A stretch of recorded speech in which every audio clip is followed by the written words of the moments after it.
ശ്രീ മുഹമ്മദ് ഷമീം. ബഹുമാന്യനായ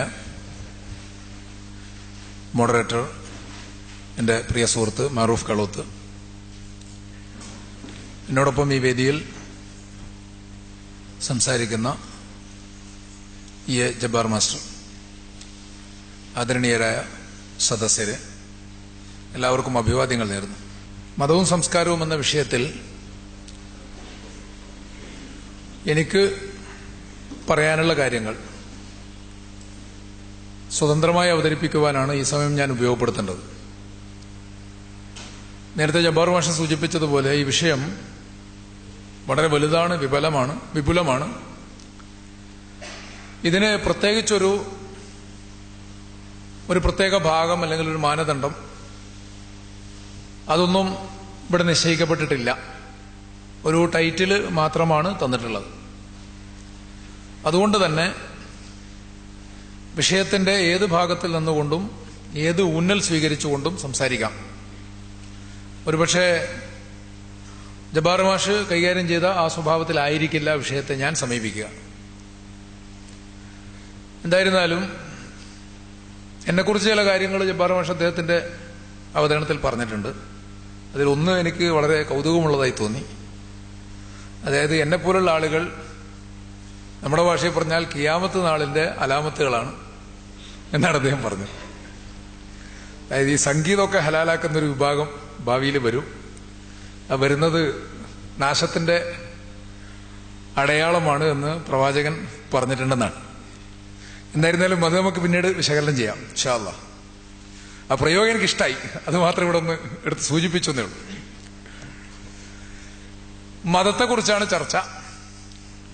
മതം എന്നതിന് ഇംഗ്ലീഷിൽ ഉപയോഗിക്കുന്ന വാക്ക് റിലീജിയൻ എന്നതാണ്. 2 ലാറ്റിൻ വാക്കുകൾ ചേർന്നിട്ടാണ് റിലീജിയൻ ഉണ്ടാവുന്നത്. അതിലൊന്ന് റീ എന്ന് പറഞ്ഞാൽ വീണ്ടും, പുന എന്നുള്ള അർത്ഥമാണ്. രണ്ടാമത്തെ ലത്തീൻ പദം ലിഗേർ എന്നതാണ്. ലിഗേർ എന്നത് ബന്ധങ്ങളെ സൂചിപ്പിക്കുന്നു. അതായത് ബന്ധങ്ങളെയും കടപ്പാടുകളെയും പ്രതിബദ്ധതകളെയും സംബന്ധിച്ച് മനുഷ്യൻ അടിക്കടി വീണ്ടും വീണ്ടും ഓർമ്മിപ്പിച്ചുകൊണ്ടിരിക്കുക. അതുമായി ബന്ധപ്പെട്ട ഉണർവിലേക്ക് മനുഷ്യനെ കൂടുതൽ നവീകരിച്ചുകൊണ്ടേയിരിക്കുക എന്നുള്ളതാണ് ഈ പ്രയോഗത്തിന്റെ താല്പര്യം എന്നാണ് ഞാൻ മനസ്സിലാക്കുന്നത്. ഖുർആനിൽ മനുഷ്യന് ഇൻസാൻ എന്നൊരു വാക്ക് ഉപയോഗിക്കുന്നുണ്ട്. ഇൻസാൻ എന്ന അറബി വാക്ക്, അതിന്റെ അർത്ഥം മനുഷ്യൻ എന്ന് തന്നെയാണ്. ഈ വാക്ക് അതിന്റെ ഒരു വിശകലനത്തിൽ അതിന്റെ ഒരു മൂലക്രിയ എന്ന് പറയുന്നത് അനസ എന്ന് പറഞ്ഞാൽ പരസ്പരം ചേർന്നു, സന്തോഷിപ്പിച്ചു, രമിപ്പിച്ചു. അപ്പോൾ ആ അർത്ഥത്തിലുള്ള ഒരു കൊടുക്കൽ വാങ്ങൽ, പാരസ്പര്യത്തെയും ബാന്ധവത്തെയുമാണ് അത് സൂചിപ്പിക്കുന്നത്. അതിൽ നിന്നാണ് ഇൻസാൻ ഉണ്ടാവുന്നത് എന്നാണ്. ഇതിവിടെ പറയാൻ കാരണം ഭാഷയിൽ തന്നെയും മനുഷ്യനെന്നർത്ഥമുള്ള വാക്കാണ് ഇൻസാൻ. എന്നാൽ അതേസമയം ഇതിന് വേറൊരു വിശദീകരണം ഇമാം അലി ശരീഅത്തി നൽകിയിട്ടുണ്ട്. എനിക്ക് ഷീ സുന്നി വ്യത്യാസമൊന്നുമില്ല കേട്ടോ. ഞാൻ ഷീയും അല്ല സുന്നിയും അല്ല. ഞാനിവിടെ ഇസ്ലാമിന്റെ പ്രതിനിധിയായിട്ട്, എന്നെ ജമാഅത്ത് ഇസ്ലാമി പ്രതിനിധി എന്ന് പരിചയപ്പെടുത്തിയെങ്കിൽ പോലും ഞാൻ ജമാഅത്ത് ഇസ്ലാമിയുടെ ഒരു പ്രവർത്തകൻ മാത്രമാണ്. ഒരു സംഘടനയെ പ്രതിനിധീകരിച്ചുകൊണ്ടല്ല ഞാനിവിടെ നിൽക്കുന്നത്. ആ അർത്ഥത്തിൽ എന്നെ ക്ഷണിച്ചിട്ടുമില്ല. നിങ്ങൾ ജമാഅത്ത് ഇസ്ലാമിയെ പ്രതിനിധാനം ചെയ്തുകൊണ്ട് സംസാരിക്കണമെന്ന് എന്നോട് ആവശ്യപ്പെട്ടിട്ടില്ല. എന്തായിരുന്നാലും ഇമാം അലി ശരീഅത്തി, അത് പ്രത്യേകം പറയാൻ കാരണം എന്ന് വെച്ചാൽ അലി ശരീഅത്തി ഒരു ഷീ ചിന്തകനാണ്. എനിക്ക് ആരെയും എടുക്കാൻ പറ്റും. അതിനും ഖുർആൻ തന്നെയാണ് ആധാരം. ഞാൻ ഖുർആൻ പഠിച്ചിട്ട് ഇസ്ലാമിലേക്ക് വന്ന ഒരാളാണ്. അപ്പൊ അലി ശരീഅത്തി പറഞ്ഞത് ഖുർആൻ മനുഷ്യന് ബഷർ എന്നും ഇൻസാൻ എന്നും 2 വാക്കുകൾ ഉപയോഗിച്ചിരുന്നു. ഈ 2 വാക്കുകളെ വിശകലനം ചെയ്തിട്ട് പറയുന്നത് ബഷർ എന്നത് ജൈവശാസ്ത്രപരമായി ഒരു മനുഷ്യനാണ്.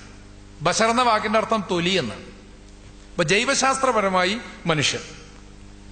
അതേസമയം ഇൻസാൻ എന്ന് പറഞ്ഞാൽ ഒരു സാക്ഷാൽ മനുഷ്യൻ, മാനുഷികമായ ഗുണങ്ങളെ പൂർണ്ണമായും ഉൾക്കൊണ്ടിട്ടുള്ള.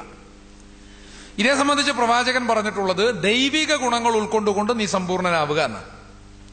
അപ്പൊ ആ ഒരു ഇൻസാനിലേക്കുള്ള യാത്രയാണ്, പ്രയാണമാണ് മതം എന്നതാണ് ഇസ്ലാമിന്റെ പാഠം. അതുകൊണ്ടാണ് റിലീജിയൻ എന്ന വാക്കിനോട് ഇൻസാൻ എന്ന വാക്കിനെയും കൂടി ഞാൻ ചേർത്ത് വിശകലനം ചെയ്തു. ഇപ്പൊ ഞാനിവിടെ പറഞ്ഞു ബന്ധങ്ങളെ സംബന്ധിച്ച് പാരസ്പര്യത്തെക്കുറിച്ചുള്ള വർത്തമാനമാണ്. അത് ഒരുപക്ഷെ ചതുർമാന ബന്ധങ്ങൾ എന്ന നിലക്ക് പരിഗണിക്കാൻ വേണ്ടി പറ്റും. ഇങ്ങനെയൊക്കെയാണ് ഒരു സമൂഹവും സംസ്കാരവും രൂപപ്പെടുന്നത് എന്നതിൽ നിന്നാണ് എൻ്റെ ആമുഖം ഇങ്ങനെ വരുന്നത്. ചതുർമാന ബന്ധം എന്ന് പറയുമ്പോൾ ഒന്ന് വ്യക്തിയും വ്യക്തിയും തമ്മിലുള്ള ബന്ധമാണ്. അതിൽ വ്യക്തികൾ തമ്മിലുള്ള ബാധ്യതകളെ ഓർമ്മപ്പെടുത്തലാണ്. വ്യക്തികൾ തമ്മിലുള്ള ബാധ്യതകളെ ഓർമ്മപ്പെടുത്തലാണ്. അത് പറഞ്ഞു പോകാം. മതപ്രമാണങ്ങളും അതുമായുള്ള ബന്ധമൊക്കെ നമുക്ക് പിന്നീട് വിശകലനം ചെയ്യാം. രണ്ടാമത്തത് വ്യക്തിയും സമൂഹവും തമ്മിലുള്ള ബന്ധമാണ്. ഇതിൽ മതത്തിന്റെ നിലപാട് സന്തുലിതമാണ് എന്നുള്ളതാണ്. സന്തുലനമാണ് ഏതൊരു വിഷയത്തിലും, പ്രത്യേകിച്ച് ഇസ്ലാം മതം പൊതുവിൽ തന്നെയും എല്ലാ വേദഗ്രന്ഥങ്ങളും പരിശോധിക്കുമ്പോൾ മനസ്സിലാക്കാൻ സാധിക്കുന്ന ഒരു സംഗതി സന്തുലനം ആവശ്യപ്പെടുന്നുണ്ടെന്നുള്ളതാണ്. ഖുർആനിൽ ഒരുപാട് മെറ്റഫറുകൾ ഉപയോഗിച്ചതായിട്ട് കാണാം. അതിലേറ്റവും സവിശേഷമായത് തുലാസിന്റെ മെറ്റഫറാണ്. തുലാസ് സന്തുലിതത്വത്തെയാണ് അടയാളപ്പെടുത്തുന്നത്. മീസാൻ എന്നാണ് ഖുർആന്റെ ഭാഷയിൽ. അപ്പോൾ ആ സന്തുലിതത്വത്തെ അടയാളപ്പെടുത്തുന്ന മെറ്റഫർ ജീവിതത്തെ സംബന്ധിച്ചും ആ ഒരു കാഴ്ചപ്പാടാണ് മുന്നോട്ട് വെക്കുന്നത്. ഇപ്പൊ വ്യക്തിയും സമൂഹവും തമ്മിലുള്ള ബന്ധം എന്ന് പറയുമ്പോൾ വ്യക്തിക്ക് അഭിനിവേശങ്ങളും വികാരങ്ങളും ശീലങ്ങളും ഉണ്ടാകും. ആ സ്ഥാനത്ത് സമൂഹത്തിനുണ്ടാവുക അതിന്റെ ഭദ്രത.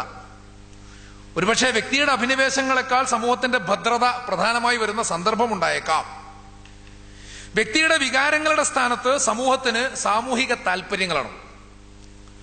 അതോടൊപ്പം വ്യക്തിയുടെ ശീലങ്ങളുടെ സ്ഥാനത്ത് സമൂഹത്തിനുള്ളത് ആചാരങ്ങളും നിയമങ്ങളുമാണ്. ഇവ തമ്മിലുള്ള സന്തുലനം വ്യക്തിയുടെ അഭിനിവേശങ്ങളെയോ ശീലങ്ങളെയോ വരേണ്ടതാണ് എന്നൊക്കെ ഇവിടെ ആക്ഷേപിച്ചിട്ടുണ്ട്. ഞാൻ മനസ്സിലാക്കിയിടത്തോളം വ്യക്തിയുടെ അഭിനിവേശങ്ങളെയോ ശീലങ്ങളെയോ ഒരിക്കലും നിരാകരിക്കുന്നില്ല. അതേസമയം അതിനെ സമൂഹത്തിന്റെ ഭദ്രതയും ആചാരങ്ങളും നിയമങ്ങളുമായി വളരെ കൃത്യമായ അളവിൽ ചേർത്ത് വെക്കുകയും ചെയ്യും. എങ്ങനെയാണ് ആസ്വാദനപരമല്ല ഇസ്ലാം എന്ന് നമുക്ക് ആരോപിക്കാൻ സാധിക്കുക? ഒരു വ്യക്തിയുടെ അഭിനിവേശത്തെ അത് എത്രത്തോളം, വിശുദ്ധ ഖുർആനിൽ പറയുന്ന ആദം നബിയുടെ കഥയുണ്ടല്ലോ, ആദമിന്റെ കഥ, ഒരു കഥ എന്ന നിലക്ക് വേണമെങ്കിൽ ഒരു അലിഗറി ആയിട്ട് എടുത്തോളൂ. എന്നാൽ തന്നെ എന്താണ് ആ പറയുന്ന കാര്യം? അതിൽ പറയുന്ന വർത്തമാനം ആദമിനോടും ഹവ്വയോടും ദൈവം ആദ്യം പറയുന്ന വർത്തമാനം ഒരിക്കലും ഒരു വരണ്ട ഹറാമുകളുടേതായ ഒരു വലിയ ഫത്വകൾ, ഇതൊക്കെയാണ് യഥാർത്ഥത്തിൽ നിലവിലുള്ള കുറെ രീതികളുമായിട്ട് നമുക്കുള്ള വിയോജിപ്പിന്റെ ആധാരം ഖുർആനാണ്. അതുകൊണ്ടാണ് ഞാനിത് വളരെ വ്യക്തമായും ധൈര്യമായിട്ടും പറയുന്നത്. ദൈവം പറഞ്ഞതായിട്ട് പറയുന്നത് ഇപ്പൊ കുലാ മിൻഹ, നീ നിന്റെ ഇണയുമായിട്ട് ഈ ജന്നത്തിൽ പ്രവേശിക്കുക, ഈ തോട്ടത്തിൽ പ്രവേശിക്കുക. വകുലാ മിൻഹ റഗദൻ ഹൈസു ശിഅ്തുമ, ഈ തോട്ടത്തിൽ നാനാജാതി ഫലമൂലാദികൾ, ആ നാനാജാതി ഫലമൂലാദികളെ നിങ്ങൾക്ക് ഇഷ്ടമുള്ളതുപോലെ ആസ്വദിക്കുക. വരണ്ട ഇസ്ലാമിന്റെ ആദ്യത്തെ പാഠമാണ്. ഈ നാനാജാതി ഫലമൂലാദികളെ നിങ്ങൾക്ക് ഇഷ്ടമുള്ളതുപോലെ, ഹൈസു ശിഅ്തുമ, നിങ്ങൾക്ക് ഇഷ്ടമുള്ളതുപോലെ ആസ്വദിക്കുക. വലാ തഖറബാ ഹാദിഹി ഷജറ, ഈ വലിയ സാധ്യതകൾ, ജീവിത വികാസത്തിന്റെയും ആസ്വാദനത്തിന്റെയും വലിയ സാധ്യതകൾ തുറന്നിട്ടതിന് ശേഷം മാത്രമാണ് ലാ തഖറബാ ഹാദിഹി ഷജറ, ഒരൊറ്റ മരം. യഥാർത്ഥത്തിൽ ഇത് വെച്ചുകൊണ്ട് തന്നെ ചിന്തിച്ചു കഴിഞ്ഞാൽ വിശുദ്ധ ഖുർആനിൽ പറയുന്ന ഹലാൽ ഹറാം, അതിനെക്കുറിച്ച് പണ്ഡിതന്മാർക്കിടയിൽ ഒരു തീരുമാനം തന്നെ ഉണ്ട്. ഒരു സംഗതി ഹലാലാണ്, അനുവദനീയമാണ് എന്ന് തീരുമാനിക്കാൻ പ്രത്യേകിച്ച് തെളിവ് വേണ്ട. അതേസമയം ഒരു സംഗതി ഹറാമാണെന്ന് തീരുമാനിക്കാൻ വളരെ കൃത്യമായ തെളിവ് വേണം. വളരെ കൃത്യവും വ്യക്തവുമായ. ഇപ്പൊ സംഗീതോപകരണത്തെ കുറിച്ച് പറയുമ്പോഴാണല്ലോ എന്നെ കുറിച്ചും പരാമർശിച്ചത്. സംഗീതോപകരണത്തിന് ബുഖാരിയിൽ പറയുന്ന ഹദീസിൽ മാസിഫ് എന്നാണ് വാക്കുപയോഗിച്ചിട്ടുള്ളത്. ഇതിനെ വളരെ അക്ഷരത്തിൽ ഉപയോഗിക്കുന്ന ഇവിടുത്തെ പ്യൂരിറ്റൻ വാദികൾ പോലും ദഫിനെ അതിൽ നിന്ന് ഒഴിവാക്കാറുണ്ട്. അതിന് യാതൊരു അടിസ്ഥാനമില്ല. കാരണം മാസിഫ് എന്ന് പറഞ്ഞാൽ ദഫും കൂടി ചേർന്നാണ്. പക്ഷെ യാഥാർത്ഥ്യം എന്താണെന്ന് വെച്ചാൽ, പ്രമാണങ്ങൾ എങ്ങനെ പരിശോധിക്കണം എന്നുള്ളത് എന്റെ വിഷയത്തിൽ വരും. ഇവിടെ ആനുഷംഗികമായിട്ട് വന്നതേ ഉള്ളൂ. ഇതിനെങ്ങനെ പരിശോധിക്കണം, ഇത് യാഥാർത്ഥ്യം എന്താണെന്ന് വെച്ചാൽ ബുഖാരി ഉദ്ധരിച്ചതാണ് എന്നുള്ളത് നേരാണ്. പക്ഷെ ഇമാം ബുഖാരി അദ്ദേഹത്തിന്റെ മാനദണ്ഡങ്ങൾ പ്രകാരം പൂർണ്ണമായും സഹീഹാക്കിയിട്ടുള്ള, സ്വീകാര്യമാക്കിയിട്ടുള്ള ഹദീസുകൾക്ക് അൽ ജാമിഉ സഹീഹ് എന്നാണ് പറയുന്നത്. അതിൽ ഈ ഹദീസില്ല. ഈ ഹദീസ് അനുബന്ധ ഹദീസാണ് എന്ന് പറഞ്ഞാൽ ആ മാനദണ്ഡ പ്രകാരം പൂർണ്ണമല്ലാത്തത്. അതിന് മുഅല്ലഖാത്തുൽ ബുഖാരി എന്നാണ് പറയുന്നത്. വിഭാഗത്തിലാണ് യഥാർത്ഥത്തിൽ ഈ സംഗീതോപകരണത്തെ പറ്റി പറയുന്ന ഹദീസ്. അതേസമയം പ്രവാചകൻ കവിതയും സംഗീതവും ആസ്വദിച്ചതിന്റെ ഒരുപാട് തെളിവുകൾ ബുഖാരി ഉൾപ്പെടെയുള്ള ഹദീസ് ഗ്രന്ഥങ്ങളിൽ നമുക്ക് കാണാൻ സാധിക്കുകയും ചെയ്യും. അതുകൊണ്ട് വ്യത്യസ്തങ്ങളായിട്ടുള്ള വഴികൾ, ആസ്വാദനങ്ങൾ അത് ഹറാമാക്കുകയല്ല ചെയ്യുന്നത്, മറിച്ച് തുറന്നിടുക. ഇതാണ് ആദ്യം പറഞ്ഞത്, തുറന്നിടുകയാണ് ചെയ്യുന്നത്. എന്നിട്ട് ഒരു വര, അത് ധാർമ്മികതയുടെ, എത്തിക്സിന്റെ ഒരു വരയാണത്. അതിലേക്ക് ഞാൻ വരും ഇൻഷാ അല്ലാഹ്. എന്തായിരുന്നാലും ഈ അർത്ഥത്തിൽ വ്യക്തിയും സമൂഹവും തമ്മിലുള്ള ബന്ധം അത് വ്യക്തിയുടെ സാധ്യതകളെയോ അഭിനിവേശങ്ങളെയോ വികാരങ്ങളെയോ നിരാകരിച്ചുകൊണ്ടല്ല. അതേസമയം സമൂഹത്തിന്റെ ഭദ്രതയും താല്പര്യങ്ങളും അതിന്റെ ആചാര നിയമങ്ങളും പ്രധാനമാണ്. ഈ അടിസ്ഥാനത്തിലുള്ള വളരെ സന്തുലിതമായിട്ടുള്ള സമീപനം. മൂന്നാമത്തെ ബന്ധം മനുഷ്യനും പ്രകൃതിയും തമ്മിലുള്ളതാണ്. പ്രകൃതിയുടെ വഴി പിന്തുടരാൻ എല്ലാ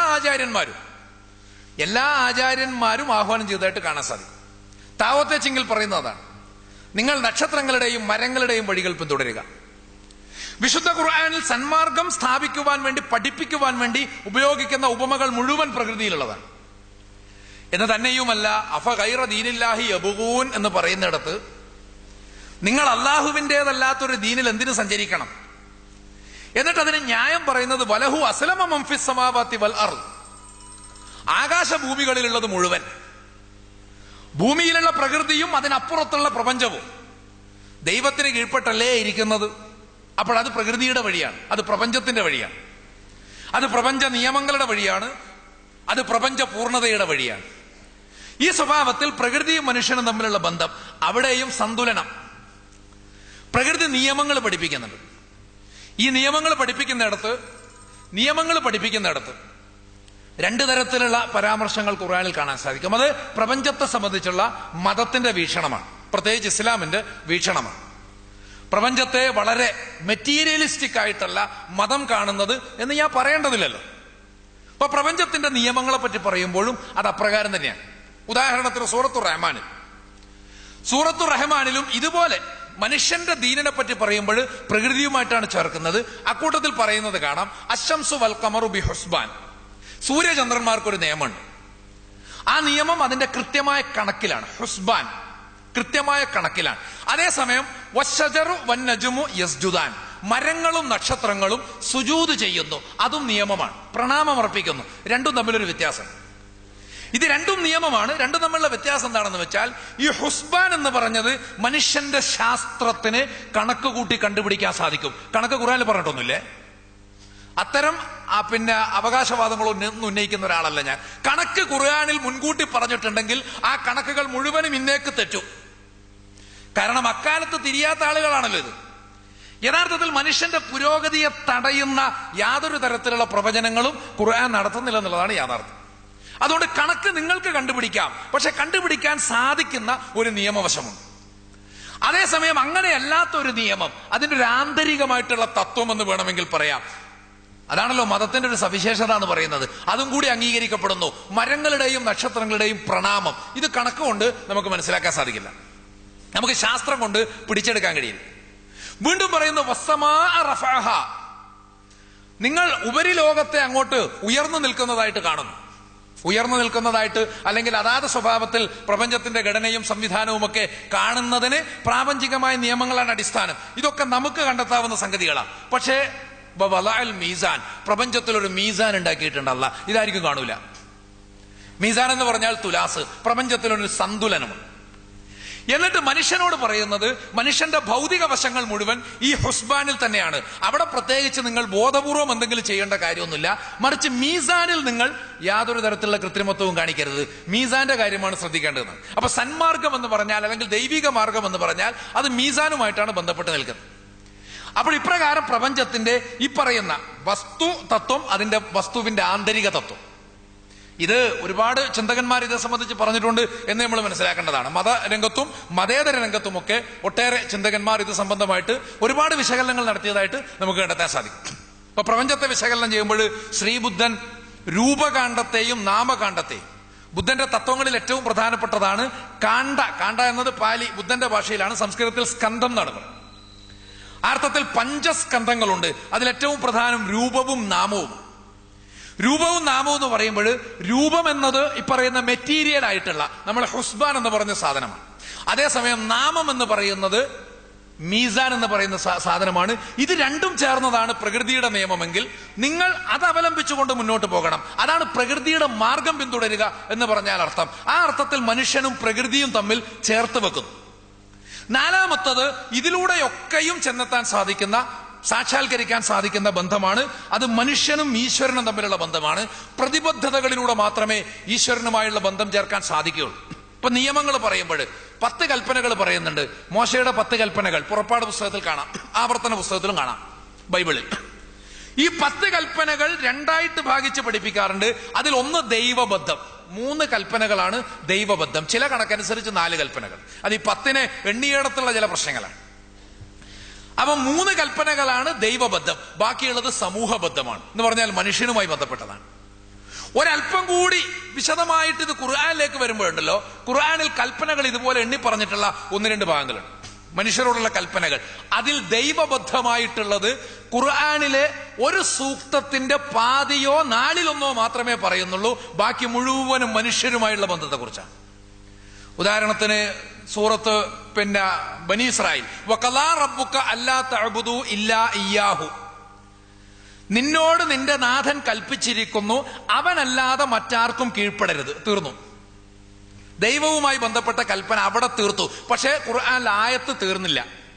തുടർന്ന് വബിൽ വാലിദൈനി ഇഹ്സാന എന്ന് പറഞ്ഞുകൊണ്ട് ബാക്കി പറയുന്നത് മുഴുവൻ മനുഷ്യരുമായുള്ള ബന്ധത്തെ കുറിച്ചാണ്. അപ്പോൾ ആ അർത്ഥത്തിൽ സമൂഹവുമായുള്ള ബന്ധം, പ്രകൃതിയുമായുള്ള ബന്ധം, പരസ്പരം വ്യക്തിയുമായുള്ള ബന്ധം, വ്യക്തിയും സമൂഹവുമായുള്ള ബന്ധം, ഈ പറയുന്ന 3 ബന്ധങ്ങളിലൂടെയാണ് അവസാനം പറഞ്ഞ മനുഷ്യനും ഈശ്വരനും തമ്മിലുള്ള ബന്ധത്തെ സാക്ഷാത്കരിക്കാൻ സാധിക്കുക എന്നുള്ള പാഠമാണ് യഥാർത്ഥത്തിൽ വിശുദ്ധ ഖുർആൻ മുന്നോട്ട് വെക്കുന്നത്, മതപാഠങ്ങളെല്ലാം മുന്നോട്ട് വെക്കുന്നത് എന്നാണ് ഞാൻ മനസ്സിലാക്കിയിട്ടുള്ളത്. അപ്പോൾ ആ അർത്ഥത്തിൽ തന്നെയും അതിന്റെ ആർദ്രത കണ്ടെത്താൻ നമുക്ക് സാധിക്കും. ഒരുപാട് തത്വചിന്തകൾ വേണമെങ്കിൽ ഞാനീ പറയുന്നതും ഇസ്ലാമിൽ നിന്ന് പുറത്തുള്ള ഒന്നാണ് എന്നൊക്കെ വാദിക്കാം. അത് വെറും വാദം മാത്രമാണ്. ഇപ്പോ സൂഫിസം പുറത്താണ്, ഇസ്ലാമിക തത്വചിന്ത പുറത്താണ്, ഇസ്ലാമിക ശാസ്ത്രം പുറത്താണ്. പുറത്ത് എന്ന് പറഞ്ഞിട്ടൊരു സാധനമൊന്നുമില്ല യഥാർത്ഥത്തില്. കാരണം നല്ലത് എവിടെ കണ്ടാലും എടുത്തോളാനാണ് പറഞ്ഞിട്ടുള്ളത്. അല്ലദീന യസ്തമിഊനൽ ഖൗല വയത്തബിഊന അഹ്സന. നിങ്ങൾ ആര് പറയുന്നതും, പ്ലേറ്റോ പറയുന്നതായാലും ശരി, അരിസ്റ്റോട്ടിൽ പറയുന്നതായാലും ശരി, സോക്രട്ടീസ് പറയുന്നതായാലും ശരി, ജബ്ബാർ മാഷ് പറയുന്നതായാലും ശരി, ശ്രദ്ധിച്ച് കേൾക്കുക, അതിൽ നിന്ന് ഉൾക്കൊള്ളാനാവുന്നത് മുഴുവൻ ഇങ്ങോട്ട് ഉൾക്കൊള്ളുക എന്ന് പറയുമ്പോൾ 100% ഇസ്ലാമാണ്. അതിൽ പിന്നെ 20% മാത്രം ഇസ്ലാമും ബാക്കി അരിസ്റ്റോട്ടിൽ പറഞ്ഞതും എന്ന് പറയുന്ന കണക്ക് പ്രസക്തമേ അല്ല. എവിടെ കേട്ടാലും അതിങ്ങോട്ട് എടുക്കുക എന്നുള്ളത് വിശുദ്ധ ഖുർആനിന്റെ കൽപ്പനയാണ് എന്നാണ് നമ്മൾ മനസ്സിലാക്കേണ്ടത്. ആ അർത്ഥത്തിലാണ് ഇതൊക്കെ വികസിച്ച് വന്നിട്ടുള്ളത്. ഇതാണ് നമ്മൾ മനസ്സിലാക്കേണ്ടത്. അതങ്ങനെ പറയുമ്പോൾ ചിലപ്പോൾ ഇപ്പൊ മിർസ ഗാലിബ് യഥാർത്ഥത്തിൽ സൂഫി അല്ല, അതൊരു തെറ്റിദ്ധാരണയാണെന്ന് ഞാൻ മനസ്സിലാക്കുന്നു. അദ്ദേഹം ബഹാദുർ ഷാ ജഫറിന്റെ കൊട്ടാരത്തിലൊരു കവിയാണ്, നല്ല മദ്യപാനിയാണ്. അവസാന കാലത്ത് അദ്ദേഹം സൂഫി തുല്യമായ ജീവിതം നയിച്ചിരുന്നു എന്ന് ജീവചരിത്രകാരന്മാർ എഴുതിയിട്ടുണ്ട്. ഈ സൂഫി തുല്യമായ എന്ന് പറഞ്ഞാൽ സൂഫിസം സ്വീകരിച്ചു എന്നല്ല അർത്ഥം. ചില ആളുകൾ നമ്മൾ പറയാറുണ്ടല്ലോ സന്യാസിയെ പോലെ, അയാൾ സന്യാസിയായിട്ട് കാട് കയറി എന്നല്ല അതിന്റെ അർത്ഥം. അവസാനം മദ്യപാനമൊക്കെ നിർത്തിയിട്ട് അദ്ദേഹത്തെ കുറിച്ച് രസകരമായൊരു കഥയുണ്ട്. ഈ 1857 ഇൻഡിപെൻഡൻസ് വാർ കഴിഞ്ഞപ്പോൾ ജഫറിന്റെ കൊട്ടാരത്തുള്ള മുഴുവൻ ആളുകളെയും ഇംഗ്ലീഷുകാർ പിടിച്ചുകൊണ്ടുപോയി. എന്നിട്ട് ഓരോരുത്തരെയും വിചാരണ നടത്തുമ്പോൾ ഗാലിബിനോട് ഇംഗ്ലീഷ് ഓഫീസർ ചോദിച്ചു, ആപ്കാ മസ്ഹബ് ക്യാ ഹെ, നിങ്ങളുടെ മതം എന്താണെന്ന് ചോദിച്ചപ്പോൾ ഗാലിബ് പറഞ്ഞു, മേ ആദാ മുസൽമാൻ. ആദാ എന്ന് പറഞ്ഞാൽ പകുതിന്നാണ്. മേ ആദാ മുസൽമാൻ, പകുതി മുസൽമാനാണെന്ന് പറഞ്ഞപ്പോൾ അയാൾ ചോദിച്ചു, പകുതി മുസ്ലിമോ, എന്താ സാധനം? ഇദ്ദേഹം ഉടനെ പറഞ്ഞു, ശറാബ് പീതാഹും ലേക്കിൻ സുവർ നഹി ഖാതാ. കള്ള് നന്നായി കുടിക്കാറുണ്ട്, പക്ഷെ പന്നി ഇറച്ചി തിന്നാറില്ല. അപ്പൊ യഥാർത്ഥം നമ്മൾ മനസ്സിലാക്കണം, ആളുകളൊക്കെ നമ്മൾ ഓരോ കോളത്തിലേക്ക് ആളുകളെ സ്ഥാപിക്കുമ്പോഴും ഒരല്പം ശ്രദ്ധിക്കേണ്ടതുണ്ട്. ഒരു മുസ്ലിം കുടുംബത്തിൽ ജനിച്ചു, മുസ്ലിമായിട്ട് മുസ്ലിം പേരിൽ അറിയപ്പെട്ടു എന്നതല്ല അതിന്റെ മാനദണ്ഡം എന്നത് മാത്രമാണ് അവിടെ സൂചിപ്പിക്കുന്നത് എന്നേ ഉള്ളൂ. അപ്പോൾ അതുകൊണ്ട് അങ്ങനെ അകത്ത് പുറത്ത് എന്ന് വിഭജിക്കാതിരിക്കുകയാണ് നല്ലത്. നല്ലത് എവിടെ കണ്ടാലും അത് സ്വീകരിക്കുക എന്നുള്ളത് കൽപ്പനയാണ് യഥാർത്ഥത്തിൽ. അപ്പോൾ ആ അർത്ഥത്തിൽ വിശുദ്ധ ഖുർആൻ പറയുന്നത് ഖുർആനിൽ നിന്ന് തന്നെയാണ് ഞാൻ ഉദ്ധരിച്ചതും. ഇനിയും വേണമെങ്കിൽ ഞാനിവിടെ പറഞ്ഞത് ഒരു സംസ്കാരത്തെ, ഒരു സമൂഹത്തെ കെട്ടിപ്പടുക്കുന്നതുമായി ബന്ധപ്പെട്ടിട്ടുള്ള മതനിലപാട്, റീലിഗേർ, വീണ്ടും വീണ്ടും ബന്ധപ്പെട്ടുകൊണ്ടേയിരിക്കുക. നിങ്ങൾ ബന്ധം സ്ഥാപിക്കുക നിങ്ങൾക്ക് അപരനോട്. അപരെന്ന് പറഞ്ഞിട്ടൊരു കാഴ്ചപ്പാട് പോലും അപ്രസക്തമാക്കുന്ന സ്വഭാവത്തിലാണ് പലപ്പോഴും. ഇപ്പം ഖുർആനില് മനുഷ്യന്റെ ഉൽപ്പത്തിയെ പറ്റി പറയുന്നത് മിൻ നഫ്സിൻ വാഹിദ, മിൻ നഫ്സിൻ വാഹിദ. നിങ്ങളെല്ലാവരും, അവിടെ ഒരൊറ്റ ഐഡന്റിറ്റിയേ ഉള്ളൂ, മനുഷ്യൻ എന്ന് പറയുന്ന ഒരു ഐഡന്റിറ്റി. യാ അയ്യുഹന്നാസ് എന്ന് പറഞ്ഞുകൊണ്ടാണ് മനുഷ്യൻ എന്ന ഐഡന്റിറ്റിയെ മുന്നിൽ നിർത്തിക്കൊണ്ട് പറയുന്നത് നിങ്ങളുടെ ഉൽപ്പത്തി മിൻ നഫ്സിൻ വാഹിദ, ഒരേ ഒരു ആത്മരൂപം. ഒരേ ഒരു ആത്മരൂപം എന്ന് പറയുമ്പോൾ അപരനില്ല, എന്നാലും അത് സാങ്കേതികം മാത്രമാണ്. അതുകൊണ്ട് അപരനോടുള്ള ബന്ധം, അതുപോലെ വ്യക്തിയും സമൂഹവും തമ്മിലുള്ള ബന്ധം, അതിനിടയിൽ മറ്റൊന്നു കൂടി കാണും, സമൂഹവും തമ്മിലുള്ള ബന്ധം, പിന്നെ മനുഷ്യനും പ്രകൃതിയും തമ്മിലുള്ള ബന്ധം, മനുഷ്യനും ഈശ്വരനും തമ്മിലുള്ള ബന്ധം. ഇതിലൂടെ ഒരു സമൂഹത്തെയും സംസ്കാരത്തെയും സൃഷ്ടിച്ചെടുക്കുക എന്നുള്ളതാണ് യഥാർത്ഥത്തിൽ മതം ഉദ്ദേശിക്കുന്നത് എന്ന് കാണാൻ നമുക്ക് സാധിക്കും. വീണ്ടും നമ്മൾ മുന്നോട്ട് പോയാൽ ഇതിൽ നിന്ന് ഭിന്നമായിട്ട് മതത്തിനുണ്ടായിട്ടുള്ള ഒരുപാട് വിമർശനങ്ങൾ, നിരൂപണങ്ങൾ, ഇത് ഒന്ന് പരിശോധിക്കുന്നത് നല്ലതായിരിക്കുമെന്ന് വിചാരിക്കാൻ. എന്തുകൊണ്ട്? അതിനൊക്കെ വളരെ കൃത്യമായ സാമൂഹിക സാഹചര്യങ്ങളുണ്ട്. ആരെങ്കിലും മതത്തെ വിമർശിക്കുന്നത് അവരുടെ കുഴപ്പം കൊണ്ടോ, അല്ലെങ്കിൽ ആളുകൾ സ്വതന്ത്ര ചിന്തകരാണ്, വിമർശിക്കുന്നത് മോശമായിട്ടുള്ളൊരു കാര്യമായിട്ടൊന്നും എനിക്ക് തോന്നാറില്ല. അതിന്റെ പേരിൽ ആരും ക്രൂശിക്കപ്പെടരുത്. അതേസമയം തന്നെ ഓരോ കാലഘട്ടത്തിലും മതത്തിന് വിമർശനവും നിരൂപണവും ഉണ്ടാകുമ്പോൾ ആ സമയത്തുണ്ടാകുന്ന മതത്തിന്റെ പ്രയോഗവൽക്കരണം കൂടി അതിൽ കുറ്റം വഹിക്കുന്നുണ്ട് എന്നുള്ളതൊരു യാഥാർത്ഥ്യമാണ്. വിമർശിച്ചവരെ മാത്രം കുറ്റം പറഞ്ഞുകൊണ്ട് കാര്യമൊന്നുമില്ല. എന്താണ് മുഖ്യമായും വന്നിട്ടുള്ള നിരൂപണങ്ങൾ, വിമർശനങ്ങൾ എന്ന് ചോദിച്ചാൽ പ്രധാനമായും വളരെ വിഖ്യാതമായിട്ട് മതത്തെ സംബന്ധിച്ച് പറഞ്ഞിട്ടുള്ള ആൾ കാൾ മാർക്സ് അദ്ദേഹത്തിന്റെ a contribution to the critique of Hegel's philosophy of rights എന്ന പുസ്തകത്തിലാണ് ഓപ്പിയം ഓഫ് ദി മാസസ് എന്ന് മതത്തെ വിശേഷിപ്പിച്ചിട്ടുള്ളത്. ഓപ്പിയം ഓഫ് ദി മാസസ്, സമൂഹത്തിന്റെ അല്ലെങ്കിൽ മനുഷ്യ സമൂഹത്തിന്റെ മയക്കുമരുന്ന് എന്ന് വിശേഷിപ്പിച്ചിട്ടുള്ളത്. അദ്ദേഹം അതിൽ പറയുന്ന വേറൊരു വർത്തമാനം തലകുത്തി നിർത്തപ്പെട്ട ലോകബോധമാണ്. തലകുത്തി നിർത്തപ്പെട്ട ലോകബോധം. യഥാർത്ഥത്തിൽ മതം എന്താണ്? മതം യഥാർത്ഥത്തിൽ ലോകത്തെ പരിവർത്തിപ്പിക്കുവാനുള്ള ആഹ്വാനമാണ് എന്ന് കണ്ടെത്താൻ നമുക്ക് സാധിക്കും. ലോകത്തെ പരിവർത്തിപ്പിക്കുവാൻ ചില ഘട്ടത്തിൽ ചരിത്രത്തിലുള്ള ഇടപെടൽ, എല്ലാ ഇടപെടലിലും ദൈവത്തെ കർത്തൃസ്ഥാനത്ത് നിർത്തിക്കൊണ്ട് പറയുക എന്നുള്ളത് ഖുർആന്റെ ഒരു ശൈലിയാണ്. ആ അർത്ഥത്തിൽ തന്നെയും വനുരീദു അൻ നമുന്ന അലല്ലദീന സ്തുഇഫു ഫിൽ അർദ് വനജഅലഹും അഇമ്മത്തൻ വനജഅലഹുമുൽ വാരിസൂൻ എന്ന് പറഞ്ഞാൽ വനജഅലഹുമുൽ വാരിസീൻ എന്ന് പറഞ്ഞാൽ അതിന്റെ അർത്ഥം ഇപ്പോൾ അടിച്ചമർത്തപ്പെട്ടുകൊണ്ടിരിക്കുന്ന ആളുകളെ ഉയർത്തിക്കൊണ്ടുവരുവാനാകുന്നു നാം ഉദ്ദേശിക്കുന്നത്. അവരെ ഭൂമിയുടെ അവകാശികളും അധികാരികളുമാക്കുവാൻ എന്ന് വളരെ കൃത്യമായി പറയുന്നതായിട്ട് കാണാൻ സാധിക്കും. ഒരു പരിവർത്തനം. പക്ഷെ അതേസമയം ആ പരിവർത്തനം അത് ദൈവമായിട്ട് ഇടപെട്ട് ചെയ്യേണ്ടതല്ല. അതും ഖുർആൻ കൃത്യമായി പറയുന്നുണ്ട്, ഇന്നല്ലാഹ ലാ യുഗയ്യിറു മാ ബിഖൗമിൻ. ഒരു സമൂഹത്തെയും അള്ളാഹു പരിവർത്തിപ്പിക്കുകയില്ല, അവർ സ്വയം പരിവർത്തിതരാകാൻ സന്നദ്ധരാകുന്നത് വരെ. ബൈബിളിൽ യെശയ്യാവിന്റെ പുസ്തകം എടുത്ത് നോക്കിക്കഴിഞ്ഞാൽ ചരിത്രത്തിൽ ഇടപെടുന്ന ദൈവം, സൈന്യങ്ങളുടെ കർത്താവ് എന്നൊക്കെ വിശേഷിപ്പിച്ചതായിട്ട് കാണാം. ഉയരത്തിൽ പാർക്കുന്നവരെ അവൻ താഴേക്കിട്ട് കളഞ്ഞു. അവരുടെ ഉന്നതമായ വാസസ്ഥലങ്ങൾ മുഴുവൻ ധൂളികളായി മാറി. എന്നിട്ട് സാധാരണക്കാരുടെ, ദരിദ്രരുടെ, അടിച്ചമർത്തപ്പെട്ടവരുടെ ചെരുപ്പുകളിൽ ആ പൊടി പുരണ്ടു എന്നാണ് യെശയ്യാ പ്രവാചകൻ പറയുന്നത്. അപ്പോൾ ആ അർത്ഥത്തിൽ ചരിത്രത്തിൽ ഇടപെടുന്ന, ചരിത്രത്തെ പരിവർത്തിപ്പിക്കാൻ, സമൂഹത്തെ പരിവർത്തിപ്പിക്കാൻ ആവശ്യപ്പെടുന്ന ഒന്നാണ് മതം എന്ന് കാണുവാൻ സാധിക്കും. അതൊരിക്കലും തലകുത്തി നിർത്തപ്പെട്ട ലോകബോധമല്ല. അതൊരിക്കലും ആ അർത്ഥത്തിലുള്ള മയക്കുമരുന്നുമല്ല എന്നുള്ളതാണ് യാഥാർത്ഥ്യം. വീണ്ടും നമുക്ക് കാണാം ഫൊയർബാഹിന്റെ ഒരു വിശകലനമുണ്ട്. അദ്ദേഹത്തിന്റെ ക്രിസ്ത്യാനിറ്റിയെ കുറിച്ചുള്ള അദ്ദേഹത്തിന്റെ ഒരു പുസ്തകമുണ്ട്, എസൻസ് ഓഫ് ക്രിസ്ത്യാനിറ്റി എന്നൊരു പുസ്തകമുണ്ട്. ആ പുസ്തകത്തിൽ അദ്ദേഹം പറയുന്നത് മനുഷ്യൻ തനിക്കൊരു പ്രതിദ്വന്ദ്വത്തെ സൃഷ്ടിച്ചതാണ് ദൈവം എന്നാണ്. അത് മനുഷ്യന്റെ കുറെ പരിമിതികളെ മറികടക്കാനും കൂടിയാണ് എന്നാണ് അദ്ദേഹം പറയുന്നത്. മനുഷ്യൻ മരിച്ചു പോകുന്നവനാണ്, ദൈവം എന്നും നിലനിൽക്കുന്നവനാണ് എന്നൊക്കെ പറഞ്ഞ് കുറെ കാര്യങ്ങൾ പറയുന്നത്. അല്ലെങ്കിൽ ദൈവത്തെ കുറിച്ച് പറയുന്ന കുറെ വിശേഷണങ്ങൾ ശരിയാണ് എന്നുള്ളത് ഒഴിച്ചാൽ ദൈവത്തിന്റെ മനുഷ്യന്റെ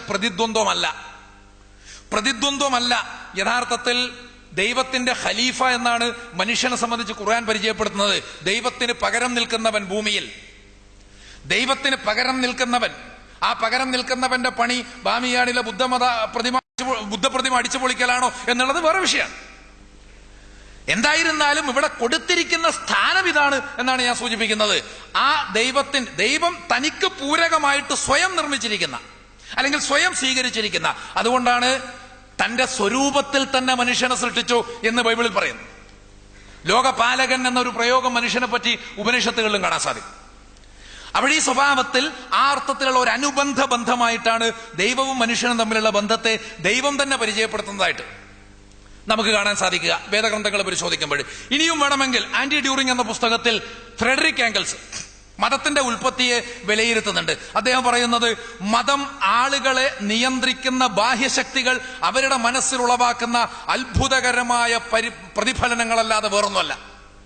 മനുഷ്യരുടെ ജീവിതത്തെ നിയന്ത്രിക്കുന്ന ബാഹ്യശക്തികൾ അവരുടെ മനസ്സിൽ ഉളവാക്കുന്ന അത്ഭുതകരമായ പ്രതിഫലനങ്ങളല്ലാതെ മറ്റൊന്നുമല്ല. അങ്ങനെയാണ് പ്രകൃതി ശക്തികൾ അമാനുഷമായ രൂപം കൈവരിക്കുന്നത്. താമസിയാതെ പ്രകൃതി ശക്തികൾക്ക് സമാന്തരമായി സാമൂഹിക ശക്തികളും രംഗത്ത് വന്നു എന്ന് പറഞ്ഞാൽ ആദ്യം ഇടിയും മിന്നും മഴയും കൊടുങ്കാറ്റും ഒക്കെ ആയിരുന്നു. അത് മനസ്സിലുണ്ടാക്കിയിട്ടുള്ള പ്രതിഫലനങ്ങളിൽ നിന്ന് മതമുണ്ടായി.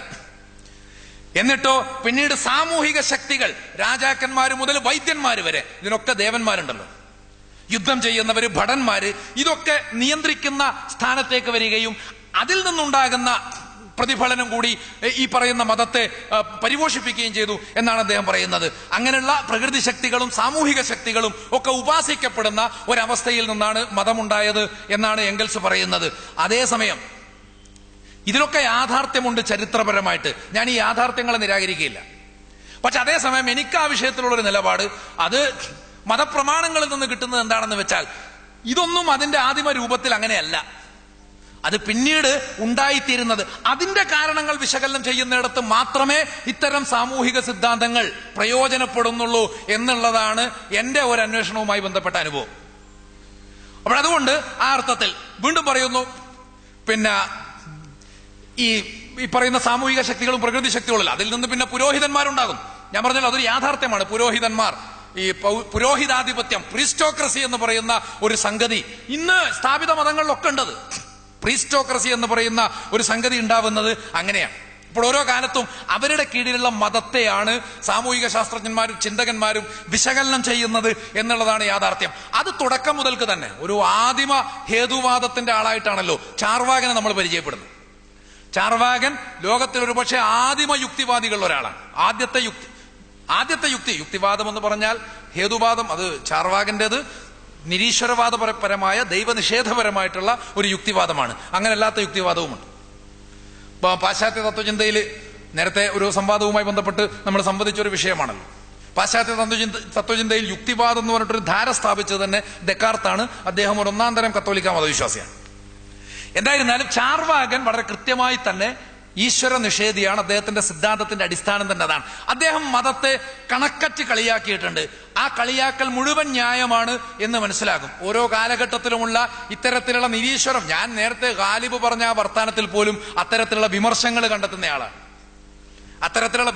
കണ്ടെത്തുന്നയാളാണ്. അദ്ദേഹം അതുപോലുള്ള ഒരുപാട് തമാശകൾ പറഞ്ഞിട്ടുണ്ട്. കാര്യങ്ങളെ അക്ഷരവാദപരമായി സമീപിക്കുന്നതിനെതിരായിട്ട്. ഇപ്പോൾ നമ്മൾ പ്യൂരിറ്റൻ ചിന്താഗതിയൊക്കെ അങ്ങനെ ഉണ്ടാവുന്നതാണല്ലോ, അക്ഷരവാദപരമായിട്ട്. ഞാൻ അതിലേക്കൊന്നും അതിന്റെ വിശദാംശങ്ങളിലേക്കൊന്നും പോകുന്നില്ല. ചാർവാകൻ പറഞ്ഞത് ത്രയോവേദസ്യ കർത്താരോ ഭണ്ഡധൂർത്ത നിശാചര ജർഫരി തുർഫരി ഇത്യാദി പണ്ഡിതാനാം വചക്കുത എന്ന് പറഞ്ഞാൽ മൂന്ന് വേദങ്ങളും അതുപോലെ തന്നെ മൂന്ന് വേദങ്ങളും ഉണ്ടാക്കിയിട്ടുള്ളത്, അന്ന് മൂന്ന് വേദങ്ങളാണ് പരിഗണിക്കപ്പെട്ടത്. ത്രയോവേദസ്യ കർത്താരോ, മൂന്ന് വേദങ്ങളും ഉണ്ടാക്കിയിട്ടുള്ളത് ഭണ്ഡധൂർത്ത നിശാചര, തെമ്മാടികളും ധൂർത്തന്മാരുമായ നിശാചരന്മാർ. പഴയ സങ്കല്പം അനുസരിച്ച് രാക്ഷസന്മാർ, നിശാചരന്മാർ എന്ന് പറഞ്ഞു. തെമ്മാടികളും ധൂർത്തന്മാരുമായ രാക്ഷസന്മാരാണ് ഇതൊക്കെ ഉണ്ടാക്കിയിട്ടുള്ളത്. എന്നിട്ട് അദ്ദേഹം പറയുന്നു ജർഭരി തുർഫരി ഇത്യാദി പണ്ഡിതാനാം വചക്കുത എന്ന് പറഞ്ഞാൽ ഈ മന്ത്രം ചൊല്ലുന്ന വാക്കുകളാണ് അതൊക്കെ. ഈ ജർഭരി തുർഫരി എന്നൊക്കെ പറഞ്ഞിട്ട് നമ്മൾ ഈ സ്വാഹ ഭും ഭട്ട് എന്നൊക്കെ കേൾക്കാറുണ്ടല്ലോ, ഇതുമാതിരിയുള്ള വാക്കുകളാണ്. അദ്ദേഹം പറയുന്നത് ഈ ജാതി വാക്കുകളൊക്കെ പണ്ഡിതന്മാർ പറയുന്നതാണോ? അന്നത്തെ നിലനിൽക്കുന്ന അനുഷ്ഠാനപരമായ ഇതുപോലെ തന്നെ ഹൈറാർക്കിക്കലായിട്ടുള്ള ഒരു മതസങ്കല്പത്തെ അദ്ദേഹം പരിഹസിക്കുകയാണ്. ഞാൻ പറയുന്നത് യാഥാർത്ഥ്യമാണ്. അതുപോലെ തന്നെ ചാർവാകൻ പറയുന്നത് അഗ്നിഹോത്രം ത്രയോവേദ ത്രിദണ്ഡം ഭസ്മകുണ്ഡനം ബുദ്ധിപൗരുഷഹീനാനാം ജീവികാധാതൃ നിർമ്മിത. അഗ്നിഹോത്രം എന്ന് പറയുന്നത്, അതുപോലെ ത്രിവേദം എന്ന് പറയുന്നത്, ത്രിദണ്ഡം എന്ന് പറയുന്നത്, ഭസ്മലേപനം എന്ന് പറയുന്നത് ബുദ്ധിയും പൗരുഷവും കുറഞ്ഞ ആളുകൾ സ്വന്തം ജീവിതത്തിന് വേണ്ടി ഉണ്ടാക്കിയിട്ടുള്ള തട്ടിപ്പുകളാണ്. ബുദ്ധിയും പൗരുഷവും കുറഞ്ഞ ആളുകൾ സ്വന്തം ജീവിതത്തിന് വേണ്ടി ഉണ്ടാക്കിയിട്ടുള്ള തട്ടിപ്പുകൾ. ആധുനിക കാലത്ത് ഫ്രെഡറിക് നീഷെ മതത്തെക്കുറിച്ച് വിശകലനം ചെയ്തപ്പോഴും അദ്ദേഹം പറഞ്ഞത് ദുർബലൻ ശക്തനെ കബളിപ്പിക്കുവാൻ വേണ്ടി ഉണ്ടാക്കിയതാണ്. ദുർബലൻ ബലവാനെ കബളിപ്പിക്കാൻ വേണ്ടി ഉണ്ടാക്കിയതാണ്. ഇതോരോന്നും അതാത് കോണ്ടെക്സ്റ്റിൽ മതം മർദ്ദനോപകരണമാണ് എന്ന് മാർക്സ് പറഞ്ഞായിട്ട് കാണാൻ സാധിക്കും. പക്ഷെ അതേസമയം മതത്തിന്റെ പ്രമാണത്തിലേക്ക് തന്നെ വന്നാൽ ഇത്തരത്തിലുള്ള സാമൂഹികമായ വ്യതിയാനങ്ങളെ സംബന്ധിച്ചുള്ള മതത്തിന്റെ നിലപാട് വളരെ കൃത്യമാണ്. മതത്തിന്റെ നിലപാട് വളരെ കൃത്യമാണ്. കാരണം പ്രകൃതി ശക്തികളോടും സാമൂഹിക അധീശത്വങ്ങളോടുമുള്ള വിധേയത്വമല്ല, മറിച്ച് അധീശത്വത്തിന്റെ നിരാകരണമാണ് മതം ആവശ്യപ്പെടുന്നത് എന്ന് കാണാൻ സാധിക്കും. എല്ലാ അർത്ഥത്തിലുമുള്ള അധീശത്വത്തിന്റെ നമ്മൾ കാണണം. ഇപ്പോ ഫറോവയെ സംബന്ധിച്ചൊക്കെ ഖുർആൻ പറയുന്നത് എന്താ? ഇന്ന ഫിർഔന അലാ ഫിൽ അർദ്, ഭൂമിയിൽ അഹങ്കാരിയായിട്ട് നടന്ന ഒരു ഭരണാധികാരി, ഏകാധിപതി, ഭൂമിയിൽ അഹങ്കാരിയായിട്ട് നടന്ന ഒരു ഭരണാധികാരി, ഏകാധിപതി, ഇങ്ങനെയാണ് പറയുന്നത്. അയാളുടെ അധികാരം അംഗീകരിക്കാൻ സാധിക്കുകയില്ല എന്നുള്ളതാണല്ലോ യഥാർത്ഥത്തിൽ മൂസാ നബി അലൈഹി സ്വലാത്തു വസ്സലാമയുടെ വാദം. അതുകൊണ്ട് ആ ആധിപത്യത്തെ നിരാകരിക്കുകയാണ്. എന്തിനധികം സാധാരണഗതിയിൽ ഇബ്രാഹിമും പിതാവും തമ്മിലുള്ള ഒരു സംഘർഷം വിശുദ്ധ ഖുർആൻ പറയുന്നു. സ്വന്തം പിതാവും ഇബ്രാഹിമും തമ്മിലുള്ള സംഘർഷം, അതിനെ വേണമെങ്കിൽ ഒരു ഫിലോസഫിയിലേക്ക് കൊണ്ടുപോകാം. പിതൃപുത്ര സംഘർഷം. ഫ്രോയിഡ് മുതൽക്ക് യുങ്ങും ഏറ്റവും അവസാനം പിന്നെ ഉത്തരാധുനിക സൈദ്ധാന്തികന്മാരും ഒക്കെ ചർച്ച ചെയ്യുന്ന വിഷയമാണ് ഈ പിതൃപുത്ര സംഘർഷം. ഫ്രോയിഡിന്റെ കാഴ്ചപ്പാടിൽ അതിന്റെ കാരണം ഈഡിപ്പസ് കോംപ്ലക്സ് ആണ്. അതവിടെ ഇരിക്കട്ടെ, അതിന്റെ ശരി തെറ്റുകൾ എന്റെ വിഷയമല്ല. അതേസമയം വളരെ കൃത്യമായിട്ട് ഈ പിതൃപുത്ര സംഘർഷം എന്ന് പറഞ്ഞാൽ പിതൃബിംബങ്ങളോടുള്ള കലഹം ഇത് പഠിപ്പിക്കുവാൻ വേണ്ടി ഖുർആൻ അതിന്റെ ചരിത്ര പാഠത്തിൽ അബ്രഹാം പ്രവാചകന്റെ പിതാവിനെ തന്നെ നിർത്തിയിരിക്കുന്നു എന്നുള്ളതാണ്. സ്വന്തം പിതാവിനെ തന്നെ. അപ്പൊ ഉപ്പാനെ ബഹുമാനിക്കണം എന്നുള്ളത് ഖുർആന്റെ പാഠ. പക്ഷേ ഉപ്പ എന്ന് പറയുന്ന ബിംബത്തെ ബഹുമാനിക്കണ്ട. മനസ്സിലായോ? പിതൃബിംബത്തെ ബഹുമാനിക്കണ്ട. പിതൃമര്യാദകളെ, പിതൃസ്ഥാനത്തെ, പിതൃരൂപത്തെ ബഹുമാനിക്കണം. അതേസമയം പിതൃബിംബം അതൊരു അധീശ ബിംബമായിട്ട് മാറുമ്പോൾ അവിടെയാണ് ഉപ്പയും മകനും തമ്മിൽ. ഇനി എന്തിനു പറയുന്നു? ഖുർആനിൽ പേരെടുത്ത് പറയുന്ന നബിയുടെ പിതൃവ്യനാണ്, നബിയുടെ പിതൃവ്യൻ, ഉപ്പാന്റെ സ്ഥാനത്ത് നിൽക്കുന്നയാളാണ് അബൂലഹബ്. അബൂലഹബും നബിയും തമ്മിലുള്ള ബന്ധവും ഇപ്പറയുന്ന പിതൃപുത്ര ബന്ധമാണ്. അതേസമയം തന്റെ അധികാരം എന്നുള്ളതായിരുന്നു അബൂലഹബിന്റെ തത്വശാസ്ത്രം. ഇത് തന്നെയായിരുന്നു ഇബ്രാഹിമിന്റെ കാലത്ത് അദ്ദേഹത്തിന്റെ പിതാവിന്റെയും തത്വശാസ്ത്രം. വേർപെട്ട് അങ്ങോട്ട് പോവാൻ അദ്ദേഹവുമായിട്ട് കലഹമുണ്ടാക്കിയാണ്. വളരെ കൃത്യമായിട്ട് പറയുന്നുണ്ട്. ആ കലഹം പിന്നീട് രാജ്യം ഭരിക്കുന്ന രാജാവിന് നേരെയും നീളുകയാണ്. കാരണം രാജാവും ഒരു പിതൃബിംബമാണ്. പിതൃബിംബം എന്ന് പറഞ്ഞാൽ ബന്ധത്തിൽ ഉപ്പാന്റെ സ്ഥാനത്ത് നിൽക്കുന്ന ആളെന്ന് മാത്രമല്ല, മറിച്ച് രാജാവ്, പണ്ഡിതൻ മുതലായിട്ടുള്ള ആളുകൾ, അതുപോലെ ഓഫീസിലെ മേധാവി, ഇതൊക്കെയും പിതൃബിംബങ്ങളാണ്. അവരൊക്കെയും അവരുടേതായ സ്ഥാനത്ത് നിൽക്കുകയും മര്യാദ കാണിക്കുകയും ചെയ്താൽ വളരെ കൃത്യമാണ് അവരോടുള്ള മര്യാദ തിരിച്ചങ്ങോട്ട്. അതേസമയം അധീശ ബിംബമായിട്ട് മാറുകയാണെങ്കിൽ അത് അംഗീകരിക്കാൻ ബാധ്യസ്ഥരല്ലെന്നാണ് വളരെ കൃത്യമായി പഠിപ്പിക്കുന്നത്. ഇനി പ്രകൃതി ശക്തികളുടെ കാര്യത്തിലാണെങ്കിൽ, പ്രകൃതി ശക്തികളുടെ കാര്യത്തിൽ നിരീക്ഷണത്തെ പ്രോത്സാഹിപ്പിക്കുകയാണ് വിശുദ്ധ ഖുർആൻ ചെയ്യുന്നതെന്ന് കാണാൻ സാധിക്കും. അതുപോലെ ശകുനങ്ങളെ പാടെ നിരാകരിക്കുകയും നിരീക്ഷണത്തെ പ്രോത്സാഹിപ്പിക്കുകയും മാത്രവുമല്ല, പ്രകൃതി ശക്തികൾ നിങ്ങളെ കീഴ്പ്പെടുത്തുകയല്ല. വിശുദ്ധ ഖുർആൻ പറയുന്നത് സഖറ ലക്കും മാ ഫിസ് സമാവാതി വമാ ഫിൽ അർളി ജമീഅൻ മിൻഹു എന്നാണ്. ആകാശഭൂമികളിലുള്ളതൊക്കെ നിങ്ങൾക്കാണ് വിധേയപ്പെടുന്നത്, നിങ്ങൾ അവയ്ക്കല്ല. ആകാശഭൂമികളൊക്കെയും നിങ്ങൾക്കാണ് ആകാശഭൂമികളിൽ ഉള്ളതൊക്കെയും നിങ്ങൾക്കാണ് വിധേയപ്പെടുന്നത്, നിങ്ങൾ അവയ്ക്കല്ല എന്ന് വളരെ കൃത്യമായി പറയുന്നതായിട്ട് കാണാൻ സാധിക്കും. ഇതുപോലെ തന്നെ ഞാൻ നേരത്തെ അധീശബിംബങ്ങളെ കുറിച്ച് പറയുമ്പോൾ പുരോഹിതാധിപത്യത്തോടുള്ള കലഹം അത് വളരെ പ്രധാനമാണ്. ബൈബിൾ പുതിയ നിയമത്തിൽ മത്തായി എഴുതിയ സുവിശേഷത്തിൽ 23-ാം അധ്യായം എടുത്തൊന്ന് വായിച്ചു നോക്കിയാൽ മതി. മതപുരോഹിതന്മാരെ സംബന്ധിച്ചുള്ള ക്രിസ്തുവിന്റെ നിലപാട് അതിൽ നിന്ന് കിട്ടും. നിങ്ങൾ വെള്ളപൂശിയ ശവക്കല്ലറ, ഇമാതിരി ഒന്നും വേണമെങ്കിൽ ഒരു ചാർവാകനും പറഞ്ഞിട്ടുണ്ടാവില്ല. നിങ്ങൾ വെള്ളപൂശിയ ശവക്കല്ലറകൾ, പുറമേ കാണാൻ നല്ല ഭംഗിയുണ്ട്, അതിനകത്ത് പക്ഷെ ജീർണിച്ച് നാറുന്ന അവശിഷ്ടങ്ങൾ മാത്രമാണ്. നിങ്ങൾക്ക് വേണ്ടത് അത്താഴത്തിൽ മുഖ്യ പങ്കും, പള്ളിയിൽ മുഖ്യസ്ഥാനവും, അങ്ങാടിയിൽ വന്ദനവും, ജനങ്ങളാൽ റബ്ബി റബ്ബി എന്ന് വിളിക്കപ്പെടലും മാത്രമാകും. ഖുർആൻ അത് കൃത്യമായി പറയുന്നു. ഇതുപോലെ തന്നെ യാ അയ്യുഹല്ലദീന ആമനു ഇന്ന കസീറൻ മിനൽ അഹ്ബാരി വറുഹ്ബാൻ പറയുന്നത് ജൂതന്മാരെ കുറിച്ചോ ക്രിസ്ത്യാനികളെ കുറിച്ചോ ഒന്നുമല്ല. അതും ഒരു പ്രശ്നമാണ്. ജബ്ബാർ മാഷ് അത് സൂചിപ്പിച്ചു. എന്തെങ്കിലും മോശമായിട്ട് ഖുർആനിൽ പറയുന്നുണ്ടെങ്കിൽ മുസ്ലിങ്ങൾ വിചാരിക്കും അതൊക്കെ ജൂതന്മാരെ പറ്റിയാ. അതേസമയം എന്തെങ്കിലും ഗുണമുള്ള വർത്താനമുണ്ടെങ്കിൽ അതൊക്കെ നമ്മളെ പറ്റിയാ. അങ്ങനെയാണ് എല്ലാ സംഗതികളും നമ്മൾ ചെയ്യുന്നതാണെങ്കിൽ പോലും ഉണ്ടാക്കുന്നത് ജൂതന്മാരാണ് എന്ന ഒരു സിദ്ധാന്തമുണ്ടായത്. ഇത് എവിടെ നിന്ന് വന്നിട്ട് എങ്ങനെ വേര് പിടിച്ചതാണ് എന്ന് പറയാൻ പറ്റില്ല. എന്ന് പറഞ്ഞാൽ പ്രവാചകന്മാർ മുന്നോട്ട് വെച്ചിട്ടുള്ള മാനുഷിക സിദ്ധാന്തങ്ങൾ പോലും വംശീയമായിട്ട് പിന്നീട് മാറ്റിമറിച്ചു കളഞ്ഞു. അതിൽ നിന്നാണ് ഈ പറയുന്ന ജൂതൻ എന്നുള്ള പ്രയോഗം പോലും ആ സ്വഭാവത്തിലൊക്കെയാണ് ഇന്നുണ്ടായിട്ടുള്ളത് എന്ന് കണ്ടെത്തേണ്ടതാണ്. അതൊരു മതനാമമാണല്ലോ. അതിരിക്കട്ടെ, എന്റെ വിഷയം അതല്ല.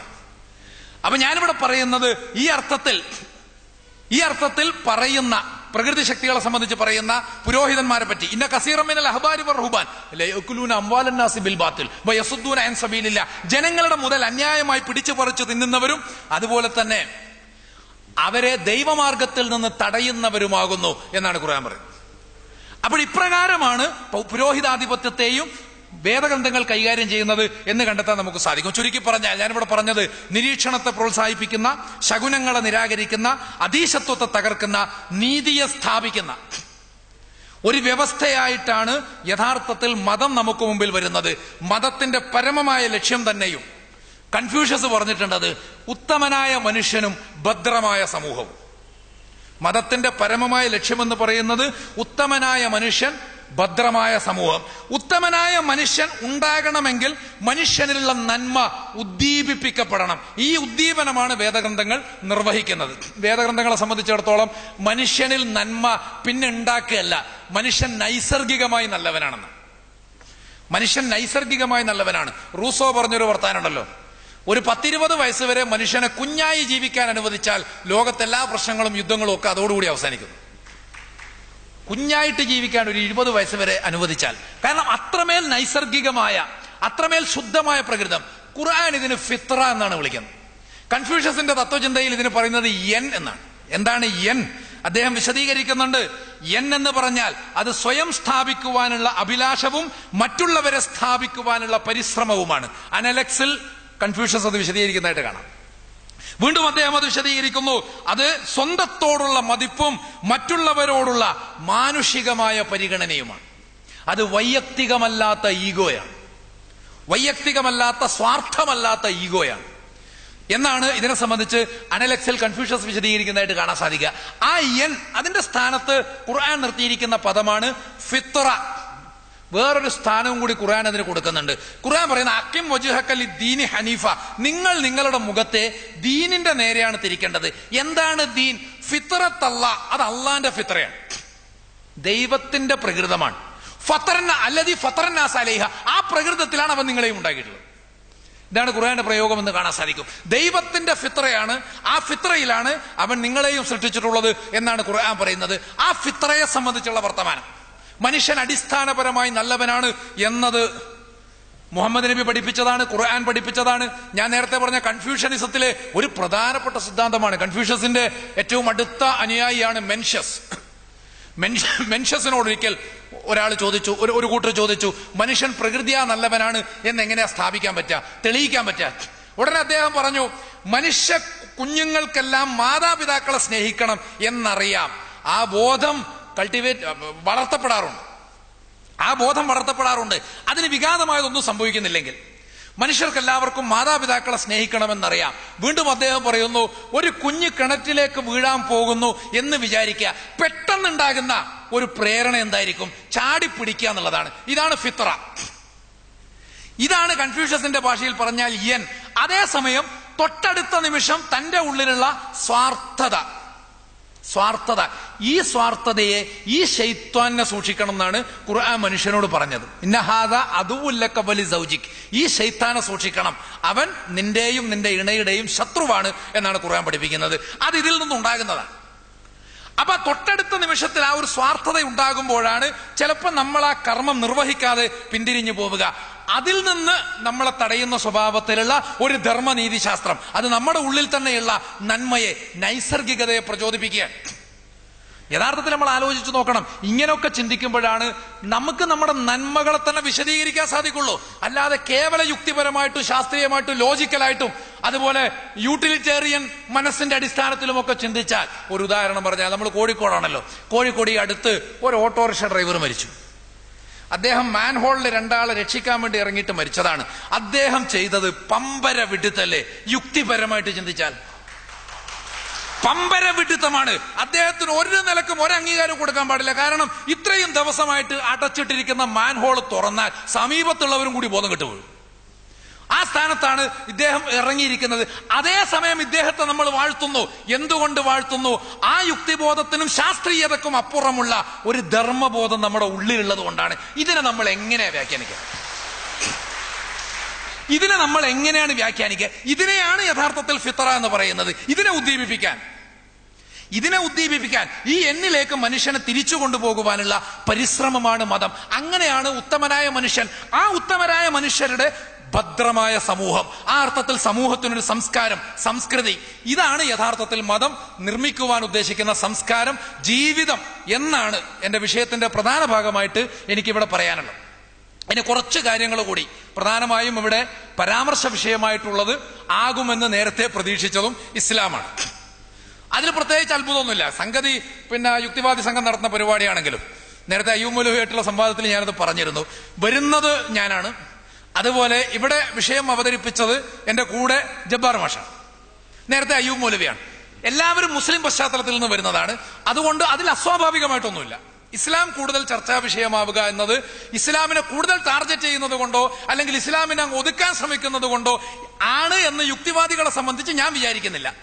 സ്വാഭാവികമായും ഞാൻ മതത്തെ സംബന്ധിച്ച് പറയുമ്പോൾ കൂടുതൽ ഇസ്ലാമായിരിക്കും വരിക എന്നുള്ളത് കൊണ്ട് ഇവിടെ കൂടുതൽ ചർച്ച ചെയ്യപ്പെട്ടതും ഇനിയും ചർച്ച ചെയ്യപ്പെട്ടേക്കാവുന്നതും ഇസ്ലാമാണ് എന്നതുകൊണ്ടും ഇസ്ലാമിന്റെ അടിസ്ഥാന പ്രമാണങ്ങളെ എങ്ങനെയാണ് വായിക്കേണ്ടത് എന്നതുമായി ബന്ധപ്പെട്ട ചില വർത്തമാനങ്ങൾ കൂടി പറഞ്ഞ് ഞാൻ അവസാനിപ്പിക്കാം.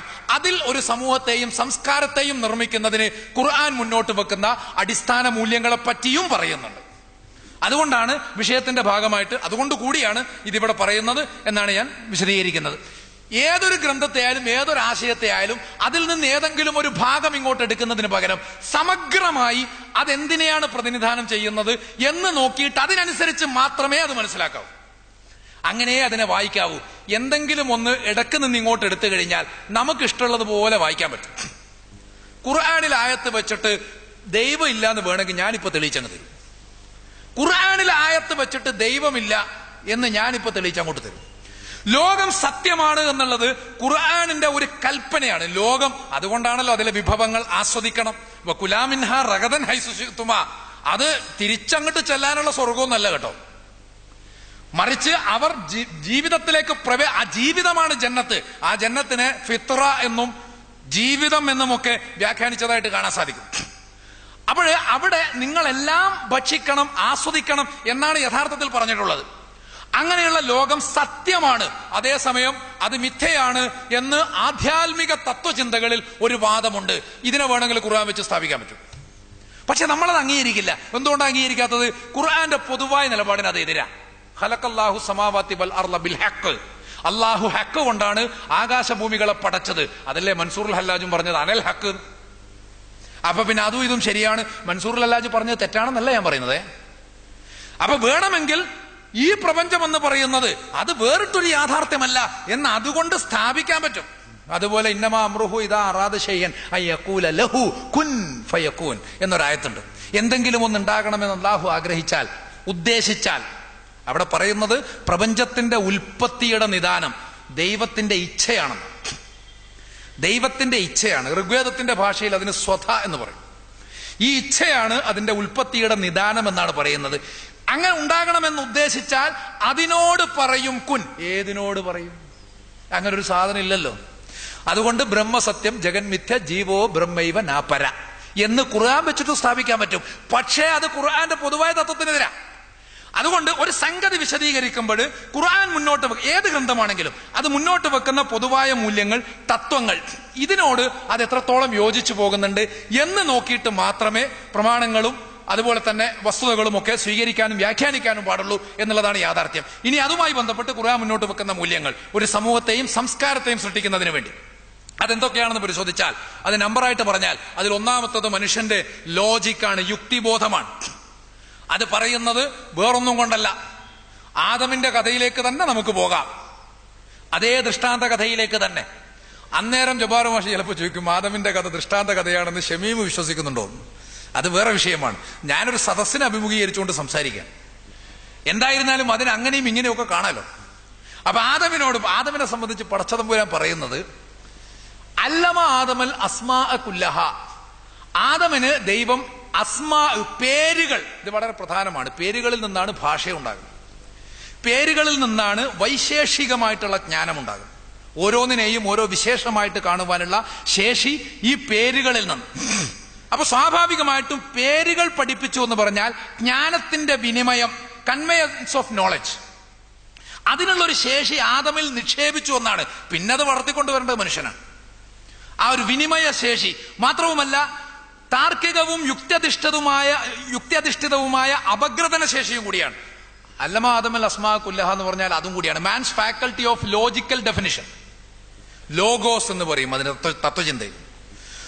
ആദിയിൽ ലോഗോസ് ഉണ്ടായിരുന്നു, ലോഗോസ് ദൈവത്തോടൊപ്പമായിരുന്നു, ലോഗോസ് ദൈവമായിരുന്നു എന്ന് കാണാം യോഹന്നാൻ എഴുതിയ സുവിശേഷത്തിന്റെ ആരംഭത്തിൽ.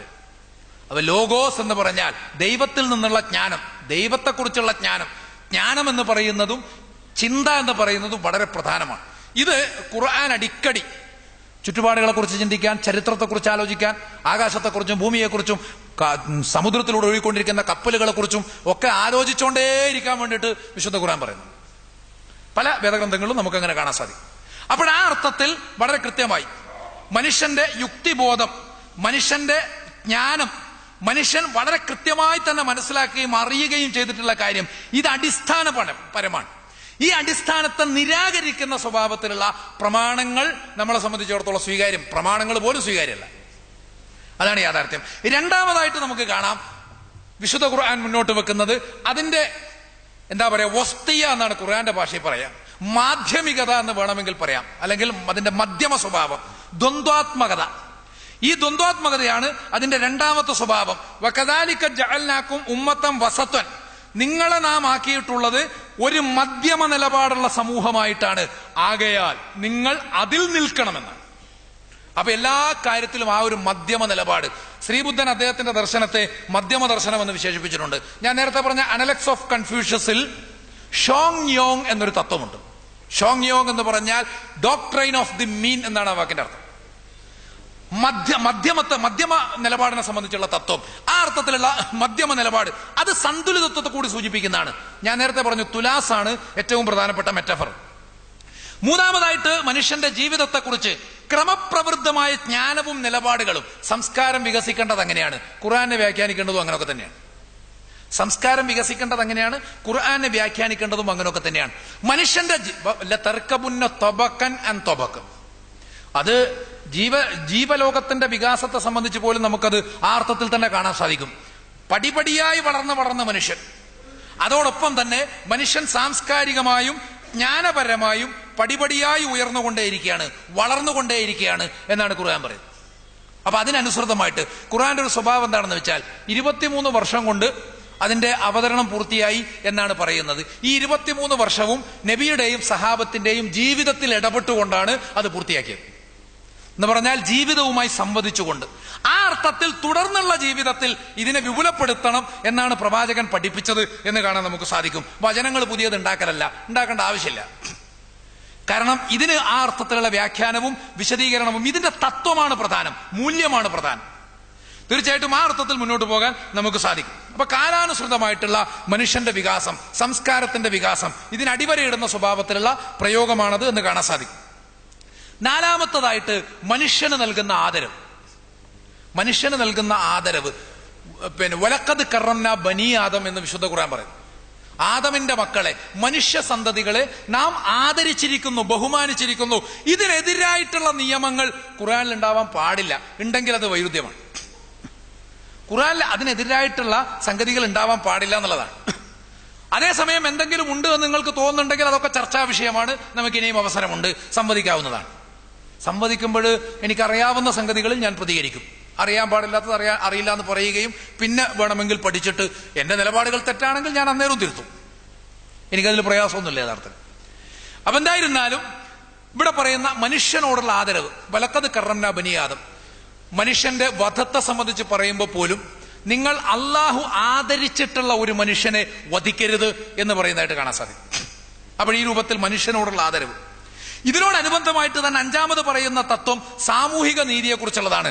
അതില് വിശുദ്ധ ഖുർആൻ അഖീമു എന്നൊരു വാക്ക് ഉപയോഗിക്കുന്നുണ്ട്. സ്ഥാപിക്കുക, ഉറപ്പായിട്ടും നിലനിർത്തേണ്ടത്.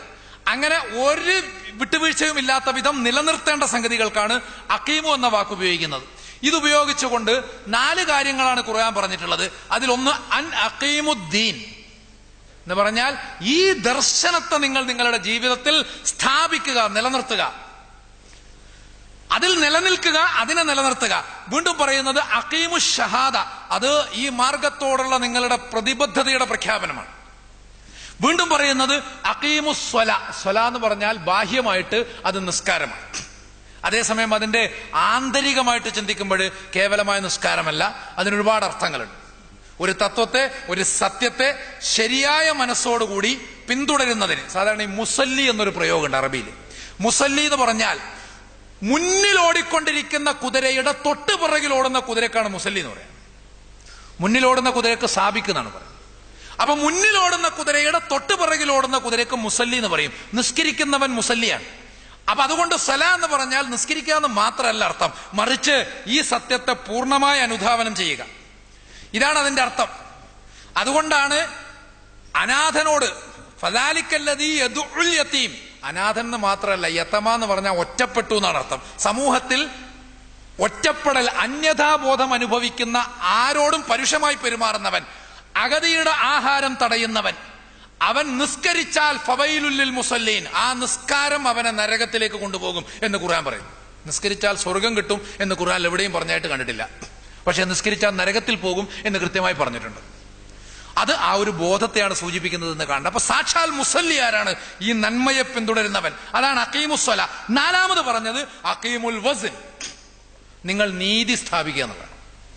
നീതി സ്ഥാപിക്കുക, ഇതിന്റെ അനിവാര്യമായ താല്പര്യം. അഖീമുൽ വസ്ന ബിൽ ഖിസ്ത്, നിങ്ങളുടെ അളവുകൾ നീതിപൂർവം ശരിയാക്കുക എന്നാണ്. നിങ്ങളുടെ അളവുകൾ നീതിപൂർവം ശരിയാക്കുക. വീണ്ടും പറയുന്നത് ഇന്നല്ലാഹ യഅ്മുറു ബിൽ അദ്ലി വൽ ഇഹ്സാൻ വ ഈതാഇദിൽ ഖുർബ. 3 കാര്യങ്ങളാണ് ഒരു സമൂഹത്തെ പടുത്തുയർത്തുന്നതിൽ നിങ്ങൾ മുറുകെ പിടിക്കേണ്ടതായിട്ടുള്ള മൂല്യങ്ങൾ. അതിലൊന്ന് അദ്ല്, സാമൂഹിക നീതിയാണ്. 2ാമത്തത് ഇഹ്സാൻ. ഇഹ്സാൻ എന്ന് പറഞ്ഞാൽ ഒരു സംഗതി, ഒരു നന്മ ചെയ്യുമ്പോൾ ചെയ്യേണ്ട രൂപത്തിലും ചെയ്യേണ്ട സമയത്തും ചെയ്യുന്നതിനാണ് ഇഹ്സാൻ എന്ന് പറയാ. വേറൊരർത്ഥവും കൂടി ഹദീസിൽ കാണാൻ സാധിക്കും. പടച്ചോൻ കാണുന്നു എന്ന വിചാരത്തോടു കൂടി ചെയ്യുക എന്നുള്ളതാണ്. അല്ലെങ്കിൽ പടച്ചോനെ കാണുന്നത് പോലെ, ദൈവത്തെ കാണുന്നത് പോലെ ചെയ്യുക എന്നുള്ളതാണ് ഇഹ്സാൻ. 3ാമത് പറഞ്ഞത് ഈതാഉൽ ഖുർബ, നിങ്ങൾ ബന്ധുക്കൾക്ക് പരസ്പരം കൊടുക്കുക. മനുഷ്യരെല്ലാവരും ബന്ധുക്കളാണ് എന്ന അർത്ഥത്തിലും അതോടൊപ്പം രക്തബന്ധുക്കൾ എന്ന അർത്ഥത്തിലും നിങ്ങൾ നിങ്ങളുടെ ബാധ്യതകൾ നിറവേറ്റുക. അപ്പൊ 3 സംഗതികൾ: ഒന്ന് നീതി, 2ാമത്തത് നന്മ, 3ാമത്തത് സാമൂഹികമായ ബന്ധങ്ങൾ. ഇതാണ് ഒരു സമൂഹത്തിന്റെയും സംസ്കാരത്തിന്റെയും അടിത്തറകളായി മാറേണ്ടത് എന്നാണ് ഖുർആന്റെ കൽപ്പന. അപ്പോൾ ഇങ്ങനെ പറയുമ്പോൾ ഈ നീതിക്ക് ഏകമുഖത്വമുണ്ടോ? സാംസ്കാരികമായിട്ട് ചിന്തിക്കുമ്പോൾ, സംസ്കാരം എന്ന് പറയുമ്പോൾ ജീവിത വൈവിധ്യങ്ങളെ കൂടി സൂചിപ്പിക്കുന്നതാണല്ലോ. ജീവിത വൈവിധ്യങ്ങളെ കൂടി സൂചിപ്പിക്കുന്ന, അവിടെ അറബി ധരിച്ച വേഷം ഇവിടെയും, അറബിയുടെ മന്തി ഇവിടുന്ന് കഴിക്കുന്നതുകൊണ്ട് കുഴപ്പമൊന്നുമില്ല കേട്ടോ. പക്ഷെ അത് കഴിച്ചാൽ എന്തോ പുണ്യം കിട്ടുമെന്ന് വിചാരിക്കണ്ട. മന്തി പ്രവാചകന്റെ കാലത്തുമില്ല, അതൊക്കെ പിൽക്കാലത്ത് വന്നതാണ്. പ്രവാചകന്റെ കാലത്ത് കാരക്കയും വെള്ളമൊക്കെയാണ് കഴിച്ചിരുന്നത്. അതിരിക്കട്ടെ, അതല്ലല്ലോ വിഷയം.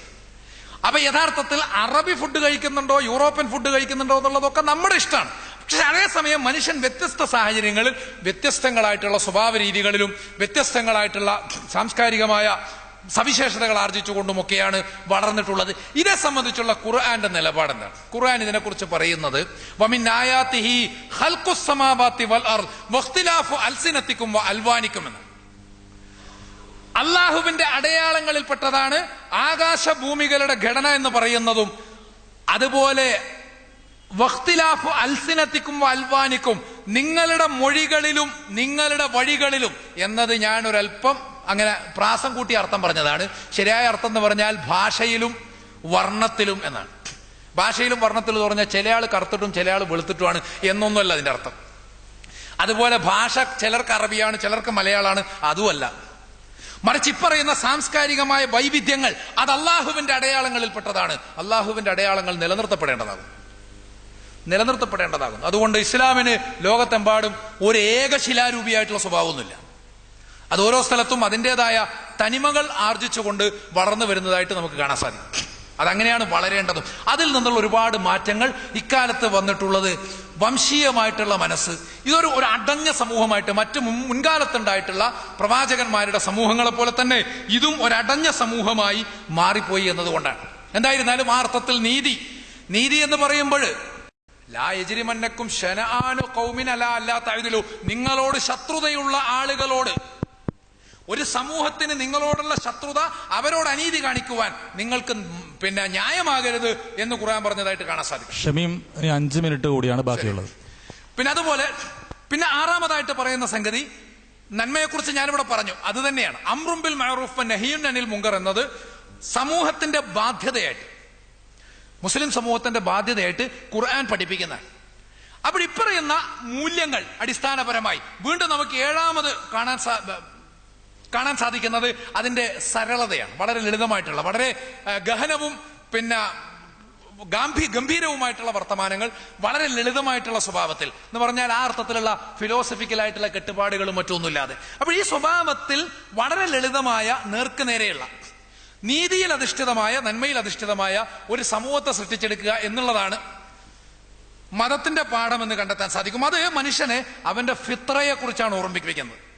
അതോടൊപ്പം തന്നെ എന്തുകൊണ്ട് മനുഷ്യൻ നന്മ ചെയ്യുന്നു, എന്തിന് ചെയ്യണം, മനുഷ്യന്റെ നന്മയെ യുക്തിപരമായ വിശകലനത്തിനും അപ്പുറം അംഗീകരിക്കാൻ നമ്മളെ പ്രേരിപ്പിക്കുന്ന ചിലതുണ്ട്.